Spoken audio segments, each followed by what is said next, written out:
Vámonos rápido con esto, ¿sí? Súper sencillo, súper rápido, eficaz, efervescente y eficiente. Ok, entonces, empezando con esto, sabemos que los riñones son órganos retroperitoneales, chicos, que son, ¿qué cosa? También excretan los productos del metabolismo, el exceso del agua, son acciones esenciales en el control de diversas sustancias del organismo, manteniendo el equilibrio. Tienen forma de aluvia, está en contacto con la porción extraperitoneal, ¿sí? Y según los anatomistas, está a nivel de T12 y L3. Eso es en los cuerpos. Sin embargo, cuando te paras, está a nivel L1. El de derecho está mucho más abajo que el izquierdo. Y en adultos es 13 por 7 por 3, ¿no? Lo que preguntaron los doctores. En el feto y el recién nacido, el riñón normal tiene 12 lobulillos. En el adulto, básicamente estos se juntan formando esta forma de frijol, se fusionan, forman una superficie lisa, y si bien cualquier resto de lobulación puede simular una masa, en pruebas radiológicas, ¿no? Es gracias a los músculos sobre cuales están supeditados estos riñones, por lo que en realidad no están fijos de manera recta, sino están fijos de manera inclinada. Tenemos regla de los dos por dos caras, dos bordes y dos polos, ¿okay? Y un hilo que lleva toda la porción al seno renal, ¿no? Las porciones que salen y que entran. Correspondientemente a la fascia, tenemos a la fascia renal, la fascia de Gerota, que es una vaina de tejido conectivo denso y elástico que va a envolver al riñón y a la glándula suprarrenal junto con una capa de grasa perirrenal que va a estar circundando. Es más gruesa en los bordes renales y se extiende hacia el seno en el hilo renal. Importante saber que por fuera de la fascia renal tenemos el peritoneo parietal. No sé si se ve. Por fuera tenemos lo que es el peritoneo parietal, ¿okay? Que le da su característica de retroperitoneal. Y esta fase está conformada por dos hojas, ¿okay? Una anterior, que es esta, la principal. Si esta anterior se va a continuar hacia la línea media y se va a conectar con la contralateral. Pero la posterior va a llegar hacia las porciones lumbares, ¿sí? Y se va a transformar en tejido conectivo y se va a dispersar a lo largo de la columna. No se va a continuar. En el corte sagital vamos a ver que básicamente está envuelto por esta misma fase, y no solo el riñón en sí, sino también la glándula suprarrenal. Y hacia los lados vamos a encontrar la grasa perirrenal, ¿ok? Hacia arriba se cierra, sin embargo, hacia abajo se encuentra abierta, ¿no? Estas láminas que se encuentran abiertas pueden ser bastantes dianas potenciales para las características de la infiltración microbiana, ¿sí? Por eso mismo las infecciones renales pueden llegar hacia el piso pélvico. Ahora, si bien es cierto, hablamos de algunos epónimos, también lo que es la fascia de Gerota, también deberíamos hablar sobre la hoja posterior de Sutherland, ¿ok? ¿Quién conoce cuál es la hoja posterior de Sutherland? Un punto oral. Un poco posterior a lo que es este borde lateral, muchachos, vamos a encontrar que el riñón se va a diferenciar en estas dos láminas fibrosas bastante densas, ¿sí? Y esta posterior es la más resistente y se va a dividir una anterior y una posterior, que es la de Sutherland, ¿okay? A nivel del polo, de lo que es el polo superior, se va a formar la lámina interreno-suprarrenal, y debajo lo que viene a ser la fascia renal prolongándose hacia los uréteres como fascia periureteral. Las relaciones: los riñones son retro, están desprovistos de peritoneo visceral, y hacia anterior tienen peritoneo parietal, pero no todo el tiempo, ¿okay? Esto es lo que deben aprenderse principalmente con renal, y son las relaciones que tienen los riñones conforme a los órganos intraperitoneales y al peritoneo parietal. En el caso del riñón derecho, de arriba hacia abajo, vamos a tener que en su polo superior no tiene peritoneo y está compartiéndolo con la glándula suprarrenal. Hacia abajo tenemos las porciones del hígado que están separados por esta capa de peritoneo parietal. Más abajo, lo que viene a ser la parte interna, la porción descendente del duodeno, que es retroperitoneal y que está en contacto con el riñón sin necesidad de peritoneo. Y hacia abajo, la cara lateral del polo inferior renal está en contacto con el ángulo cólico derecho del intestino delgado y también la cara interna que está cubierta por este intestino delgado propiamente dicho en su hoja intraparietal. En el caso del riñón izquierdo, tenemos lo mismo, la glándula suprarrenal, hacia abajo lo que vendría a ser el peritoneo parietal del estómago intraperitoneal y el vaso, un poco más abajo sin peritoneo, lo que es el páncreas retroperitoneal cubriendo la porción media del riñón, hacia abajo lo que es la mitad inferior de la cara lateral del riñón, cubierta por lo que vendría a ser el ángulo cólico izquierdo y el inicio del colon de ese. Además, con las porciones del yeyuno intraperitoneal. Correspondientemente a las porciones costales, tenemos que superiormente están delimitados por el diafragma, inferiormente por lo que vendría a ser la cara lateral interna, y se encuentran en íntima relación de medial a lateral con el músculo psoas mayor, cuadrado lumbar y transverso del abdomen. El polo superior del riñón derecho es anterior a la costilla 12, el izquierdo es anterior a la costilla 11 y 12. ¿Okay? La cavidad pleural y en concreto lo que vienen a ser los senos costodiafragmáticos son posteriores. Una porción importante de fijación quizás es el ligamento hepatorrenal, que es la extensión de lo que es el peritoneo parietal que conecta el polo superior del riñón derecho hacia las porciones del hígado. El riñón interno, ¿no? Si tú cortas un riñón vas a encontrar su corteza dividida por sus tabiques de Bertin, ¿no? Sus tabiques renales, la médula con sus 10 a 12 pirámides de Malpighi, o pirámides renales, que finalmente van a desembocar en las papilas, ¿no? No debe confundirse la capa más superficial del riñón, que es la cápsula, con la fascia renal. ¿Por qué?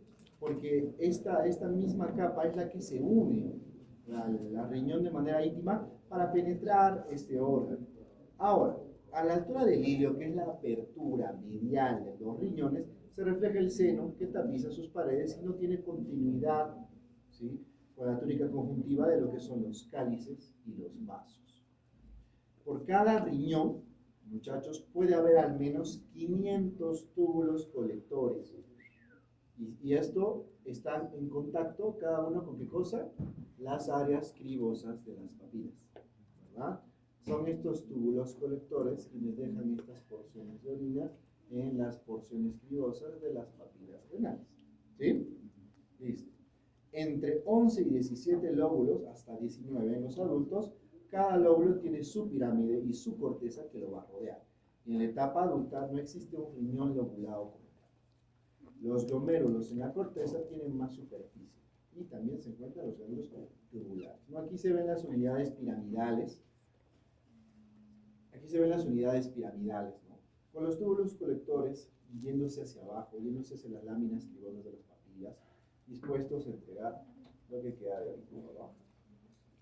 Correspondientemente al seno renal, el seno renal está tapizado por esta cápsula renal común, ¿okay? Y se encuentra bastante tejido adiposo. El seno renal, ¿qué es? Es la cápsula o bolsa, cuya abertura va a coincidir con el ilio y cuyas paredes van a estar constituidas por parénquima. Nada más. Las profundidades, 3 centímetros. Contienen ramificaciones de vasos y nervios renales. Correspondientemente a las paredes de los senos, son muy irregulares. Y aquí se puede ver de una manera mucho más didáctica, yo creo, pues, lo que viene a ser el riñón en cuestión, ¿sí? Yéndonos un poco más rápido para que podamos reconocerlo un poco, empezamos a hablar un poco de lo que vendría a ser la irrigación, ¿no? Esencialmente, después del nacimiento de lo que son las arterias renales, van a salir las primeras ramas extrarrenales, una suprarrenal inferior, una ureteral superior y las cápsulas adiposas que van a estar en la superficie de la cápsula, ¿sí? Y finalmente vamos a llegar hacia las porciones más profundas. Empecemos por las diferencias de las arterias. La arteria renal derecha se va a encontrar a nivel de L1, 3 a 5 centímetros de largo, diámetro de 4 a 7 milímetros, pasa por detrás de la vena cava inferior, detrás de la vena renal derecha, está rodeada por un plexo nervioso, da sus ramas terminales antes de llegar al ilio. A diferencia de lo que es la arteria renal izquierda, que es más corta, ¿okay? Pasa adelante de la columna, delante del pilar del diafragma y del músculo psoas. Y finalmente por delante se va a correlacionar con la vena renal izquierda y con el cuerpo del paciente. La segmentación arterial tiene un ramo anterior y un ramo posterior, ¿verdad? El ramo anterior tenemos su rama, la rama que es una rama posterior, que se va posterior, cuando tú ves desde hacia adelante, ¿no? Y que va a rodear el borde superior de la pelvis renal y después va a descender de manera posterior hacia el hilo, ¿okay? Generando la arteria segmentaria superior, la arteria segmentaria anterosuperior, anteroinferior y segmentaria. Y la rama posterior, pues es nada más posterior. Y aquí se pueden ver todas estas ramas, ¿no? Lo principal que debemos aprender es el degradé arterial y el crescendo venoso, ¿okay? El degradé arterial empieza desde la arteria anterior para bifurcarse en la segmentaria, que luego se va a bifurcar en la interlobular, finalmente el arciforme, interlobulillares, perforantes corticales, aferentes eferentes, vasos rectos y capilares peritubulares. ¿Okay? Ese es básicamente todo el recorrido de las arterias anteriores hacia el parénquima renal. Y por otro lado está el crescendo venoso, que este es lo más simplificado que se puede hacer del crescendo, ¿no? Que empieza desde las venas interlobulillares para seguir a las venas arciformes, interlobulares, venas tributarias mayores que no se ven aquí, y finalmente hacia las venas renales que van a drenar a la vena cava. Correspondientemente a las venas renales, vamos a ver que estas reciben de las venas suprarrenal inferior, de las venas capsulares, de las ramas uretéricas y de las anastomosis ácidos hemiácidos, ¿no? La vena renal izquierda recibe la vena suprarrenal izquierda, la vena gonadal, ¿sí? Y la comunicación de la vena lumbar ascendente.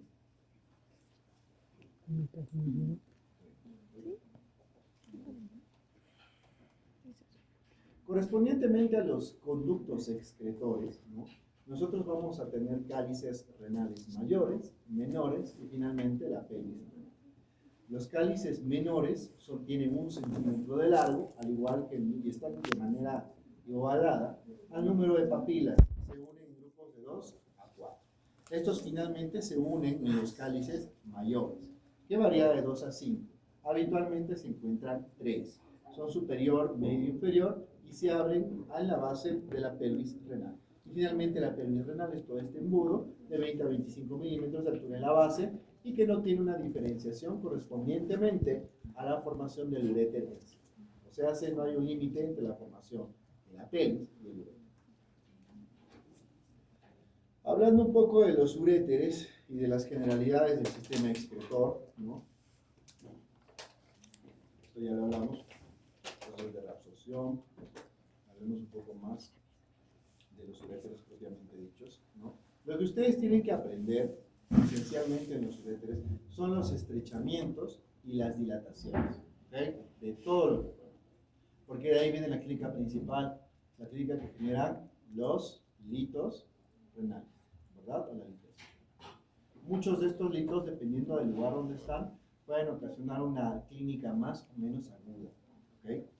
Entonces, todo empieza el trayecto de los uréteres desde la pelvis renal a nivel de L1 y L2 hasta la vejiga urinaria en la pelvis menor, y aproximadamente tiene un trayecto de 30 a 35 centímetros, ¿sí? El izquierdo, y el derecho de 15 a 20. ¿Por qué el derecho es más pequeño? Porque el riñón está más descendido. Claro, porque el riñón está más descendido, nada más.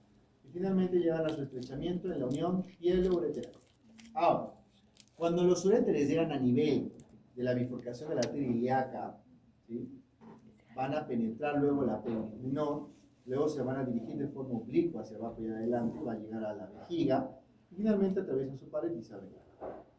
Ahora, estas situaciones están limitadas por los estrechamientos, lo que viene a ser el uso principal abdominal y el uso accesorio. El primero, que es el estrechamiento inicial, luego el marginal y finalmente el ureterovesical o intramural. Uno es al nivel de la unión pielureteral.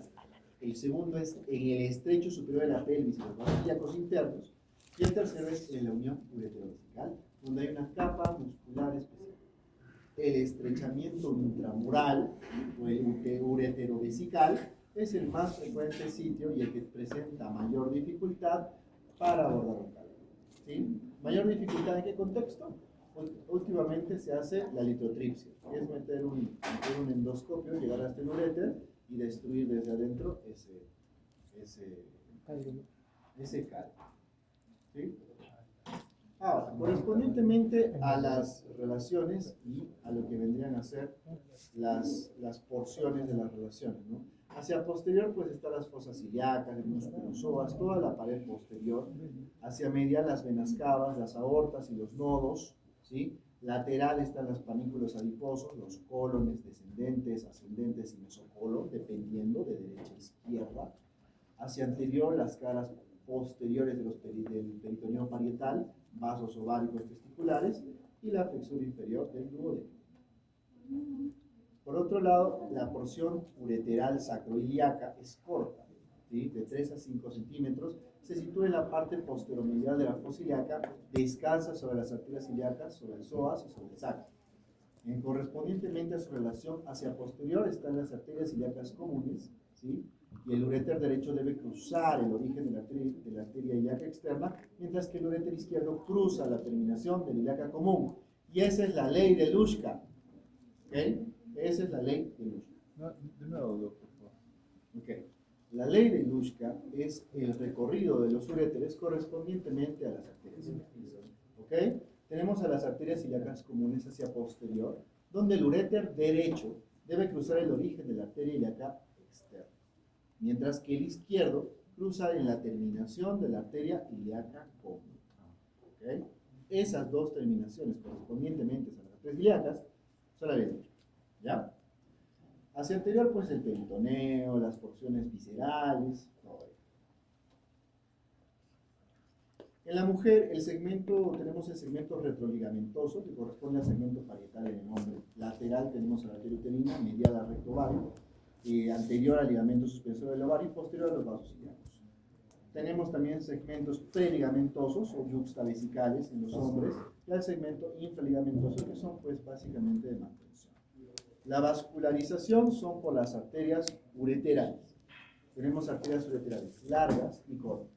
Las largas son las ramas ureterales superiores, que vienen desde las arterias renales, las arterias ureterales inferiores, que vienen desde las arterias umbilicales, y las cortas, que son la arteria testicular u ovárica, la arteria uterina y la arteria vesical inferior.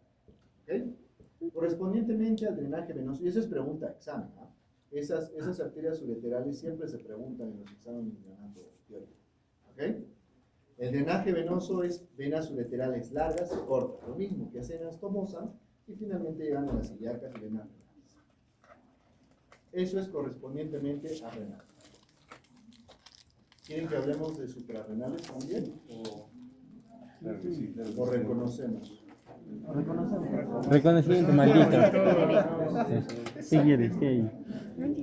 Estoy con mi mano cochina. Puras fijas, puras fijas.